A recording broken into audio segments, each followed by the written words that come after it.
What's up, peers, and welcome to Bitcoin to the Max. We are now continuing the discussion of a progression of a money and how it emerges based on this amazing chart by Murad Mahmudov. And we have already talked about the immense aspect of Bitcoin as a digital scarce good and the inherent irreversibility and immutability that has to come in accordance with that, which ultimately makes Bitcoin initially a digital collectible. And the next point up here is improving decentralization and censorship resistance. And this is a crucial aspect of Bitcoin as a money. Why?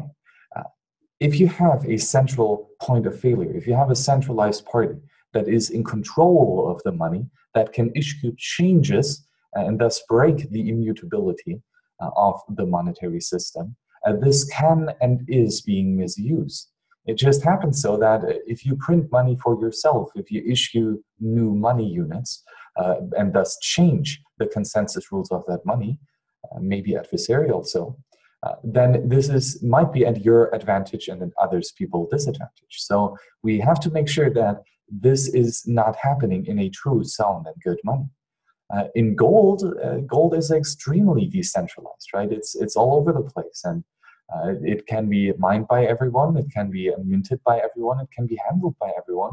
It is quite a widely spread reserve on the entire planet, and it is thus a quite decentralized medium of exchange, store of value, unit of account, a decentralized money. And this same aspect has to be achieved with Bitcoin. The ability to make it unchangeable has to be improved. And that is being done so by additional network peers joining the network by improving decentralization. And that is what we have seen from Bitcoin pretty much since day one or two, or block one, so to speak. At the Genesis block, Satoshi Nakamoto was the only miner. He was the only coder.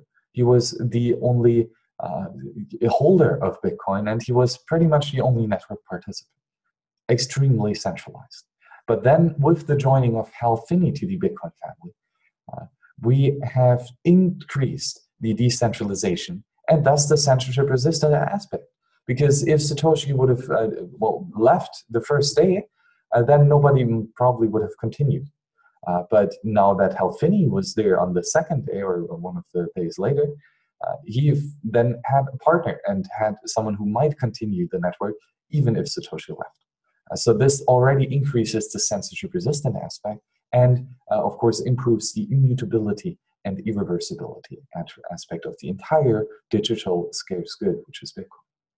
And ever since then, we have improved in decentralization in cycles, more or less so. Mining is, on the production side, maybe still centralized, but definitely on the mining side itself, the people who are running the Bitcoin miners, they are quite spread out. The hodlers of Bitcoin are by now many thousands, probably millions of people and individuals. And the users of Bitcoin are just as diverse. Many developers, as a matter of fact, Bitcoin Core version 0.17 has had the most developers working on it, over 100, which is quite a large number for a consensus-based system. And there is more and more decentralization going on by the day in Bitcoin. Thus, this trend started really early with the addition of Hal Finney to Bitcoin. And then it is still going on and still hopefully going strong. So after we've established scarcity, we need to protect the scarcity. This is being done first by the immutability aspect of Bitcoin through the proof of work hash-based consensus algorithm, and eventually further improved by adding more nodes to the network and making it more decentralized, thus more robust and more distributed.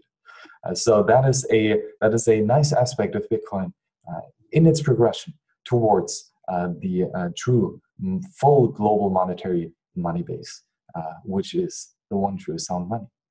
Thank you very much for joining me today here on Bitcoin to the Max here on the World Crypto Network. This is always nice talking to you in this short and precise format. I get to really put down my thoughts in a condensed manner, and I hope you like it. If so, thank you very much for the like, for the subscribe, and thank you especially for the supporters and sponsors of this show, you, my peers, the folk at the World Crypto Network. We thank you for your support either on patreon.com/WCN or teleco.in/Hillebrandmax and /MadBitcoins. So thank you very much for that. I really, truly appreciate that. And it helps us continue expanding this network of peers so that Bitcoin will retain its decentralized aspect and therefore its irreversible aspect and immutability aspect, and therefore its digital scarcity.